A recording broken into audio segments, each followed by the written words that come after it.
Hello there, and welcome to another edition of Wrestling with Heart. This is the show where we talk with professional wrestlers and professional wrestling personalities about their lives in and outside of the ring, as well as doing acts of charity and community service. And spreading positivity. We're all about the vibes here on the show, and I've got a very special guest with me here today. We are at Wrestlecade, Benton Convention Center, Winston-Salem, North Carolina. I've got a very special guest with me, the one and only Brittani Houghtlen. She is a commentator, announcer, does a lot of stuff for reality of wrestling. Brittani, welcome to Wrestling with Heart. Thank you for having me.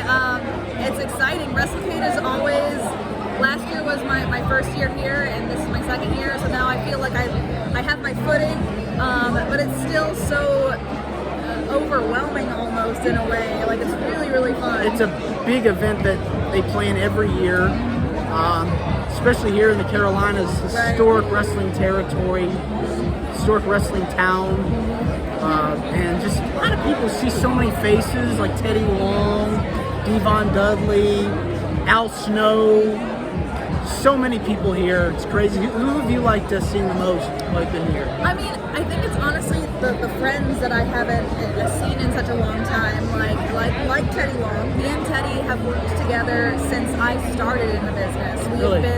We've been through so many companies together. We have worked around the South together, all over. And so seeing him was wonderful. Seeing Melina, me and Melina again have also worked together. You know, seeing D'Lo, seeing Al Snow, seeing just everyone that I've worked with that I don't get a chance. Effie and Allie Catch, that I don't get a chance to work with them a lot.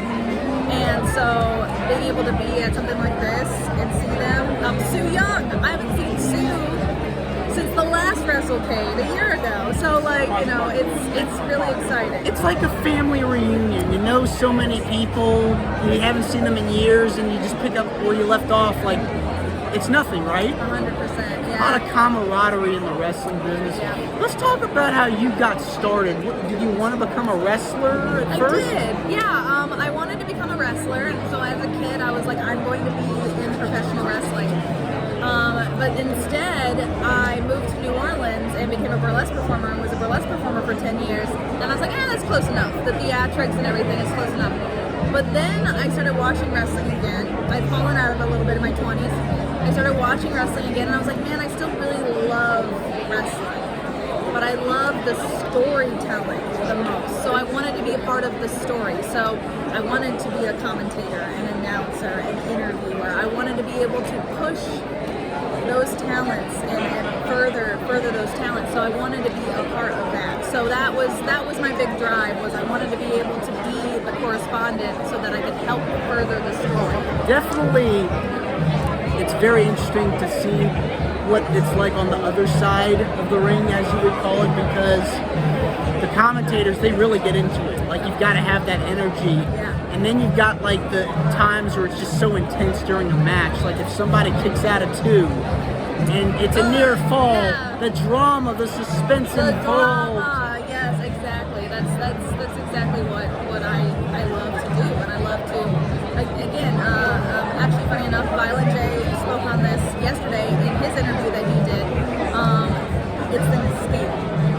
We are lending a part of an escape from the harsh realities of the world, and whether it's an up or down feeling, it's still an escape, and that I love being able to be a part of that. Definitely, especially in these crazy times that we're in, I think we can use a little bit of joy in our lives, and wrestling definitely serves as that. Yeah, as you can see here, I mean, so many people are just, like, everybody here is basically strangers to each other when it comes to, but they're all one family because they all love wrestling, so they have that in common, and that brings them all together. 8,000 plus people at Wrestlecade brings them together in wrestling. Yeah. It's amazing. So in terms of commentary, who are like some of your influences or people you've looked up to over the years? Big time on commentary, honestly, when it comes to play-by-play, obviously I have to go with my GOAT, which is Michael Cole. Michael Cole, he's such a wonderful, straight-laced play-by-play commentator, but I love seeing what he's turned into when he started working with Pat McAfee. Just the joy and the personality that came out of him. I love Corey Graves. I really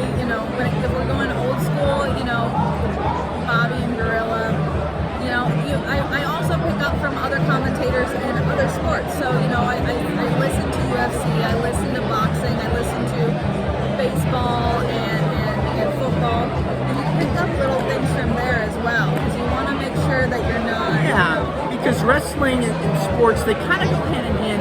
It's you know, a lot of people think wrestling, oh boy, it's not real. Well, it's predetermined, as you could call it, but it's like you said, and it's an escape. It's something that you can watch, something you can get into. Right. And so wrestling definitely has, it's really the best of both worlds, sports and entertainment. Yeah. Think of your favorite movies. Think of Rocky, for example. Exactly. And that's what I do. So Yeah. So you've been involved with now several different promotions, but most specifically, Reality of Wrestling, which is Booker T's promotion. Tell me about how you got involved with that. So they were doing an all-women's show, and they wanted a female commentator with them. Well, there really isn't many, you know. And so it was one of those things of I knew Kevin, who is part of production for Reality of Wrestling, Kevin Bernhardt is their head production, and he contacted me and was like, "Hey, we're doing this show. I'd love for you to come down and be a part of it. Could you? And so I did, and I gelled so well with the other commentators, Brad Gilmore and Kirby Carrion, that it became just a three-way. Like it became like that was it. This was the three-man team, and I was on it. And so learning from Booker T and Queen Charmel, like learning from both of them, being able to throw out ideas and actually just get them listened to and be able to like pick up on all the production stuff. Like it's been such a wonderful learning experience, and like it's the best knowledge tree to be under if you're in the state of Texas. I can tell you that 100%. And the both of them just have sharp minds for the business too. Yeah, they do. I mean, Booker, goodness gracious. And he's on commentary as well, so he knows how it works because he's on NXT. Yeah, I mean, he's been doing commentary for a long, long time. He was even doing commentary back in the locker room. I mean, he was doing commentary back in the ring. That's still my favorite spot on TNA of him doing commentary. Black Snow. Yeah, while he's beating somebody, he's doing commentary. Like that was my favorite. I want him to do that again. Yeah. Booker T come out of retirement and just hit somebody with a chair and just speak to a mic if you're ever listening. Anyway, yeah, I mean, so this is awesome. Let's kind of switch gears a little bit. You've done a lot of charity work. I know you've also been a part of the Cauliflower Alley Club as well. Tell me about your position there and what you do. So the Cauliflower Alley Club is amazing. For those of you that don't know about the Cauliflower Alley Club, we call it the CAC for short. And it is basically a charity organization for wrestlers to help with medical bills, financial struggles, everything. Because, you know, when you're a professional wrestler, there's no 401k.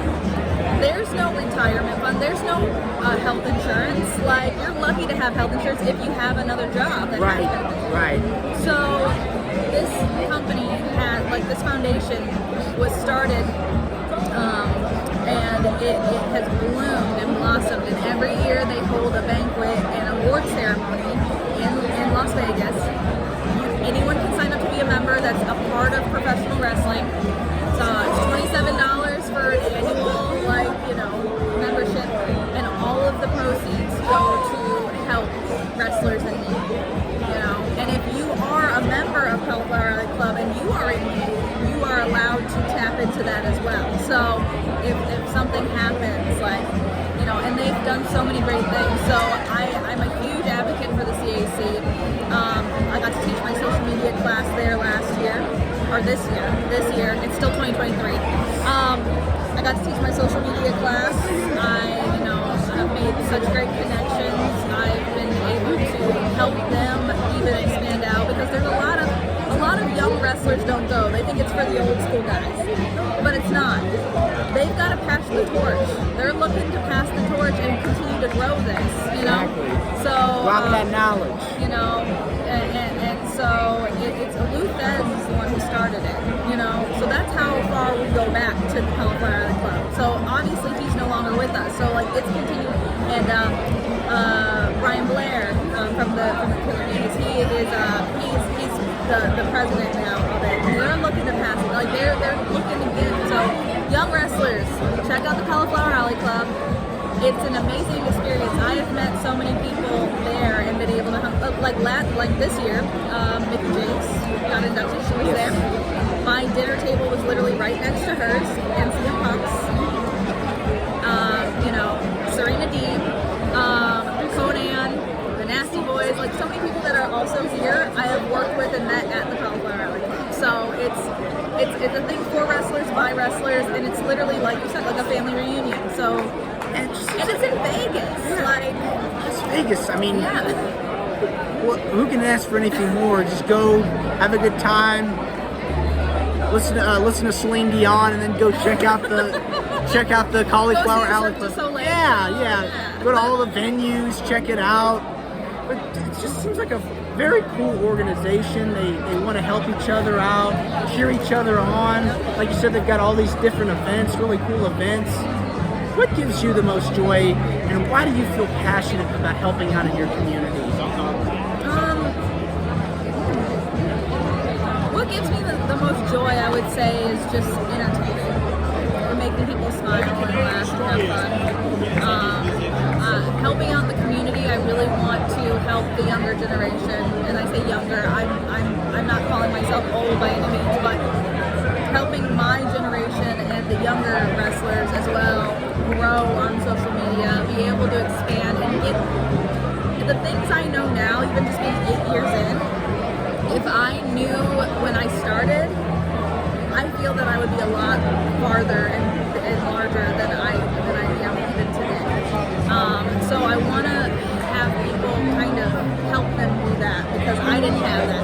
Kind of like how Triple H with NXT, he did it because he's like, if I only had this when I had started, it's that kind of feeling. Like, if only I knew this when I had started. So I want to help everybody else. So. Yeah, I mean, it gives people another place to grow and learn, and so they'll be able to help the next person, so on and so forth. So, yeah, I mean, definitely, this has been so wonderful getting the chance to speak with you. Where can people find out more about you on social media? They can find me everywhere under Look It's Brittani. I'm just going to show this right here. Look It's Brittani. You can find me all of those places.